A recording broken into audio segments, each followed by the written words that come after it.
Hello mga aswang for today's vlog! Tingin niyo naman ang aking kaibigan, di ba? Gagala sila pero gusto nila ako yung mag-voice over. Okay lang yan, di ba? Hindi talaga ako nakalimutan ng mga beshi ko.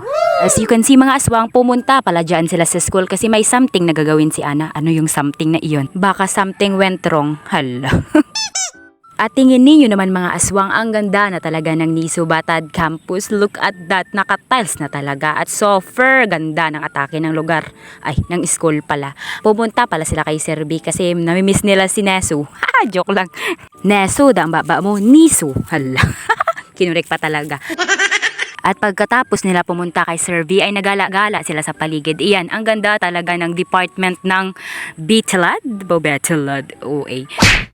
At sa part na iyan ay umuwi na daw sila kasi napapagod na sila maghintay sa mga teacher.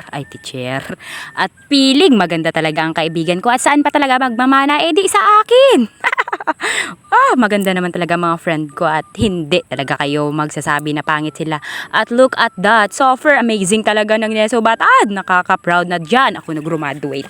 At nagbagtas lang sila papunta sa labas kasi wala daw sakayan. Kaya enjoy nyo na lang ang paglalakad kasi feeling vlogger naman kayong dalawa.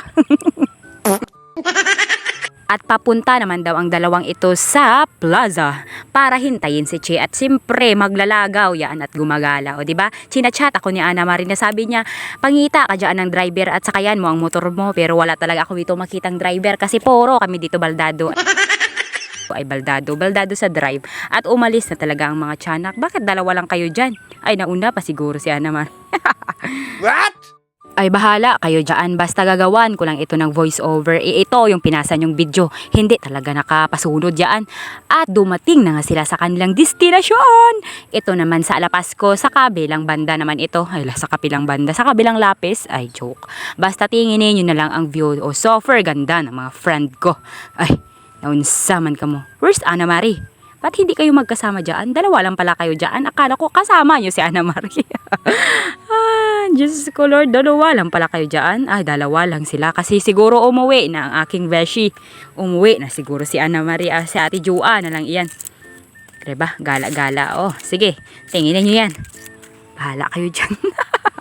Basta natapos ko na ang mission ko sa aking mga friend. Ay, iyan na ang video. Basta ang masasabi ko lang, please follow, like. Kahit di na kayo mag-share dyan. Basta tingnan nyo na lang ang video ko. Bye! I love you all!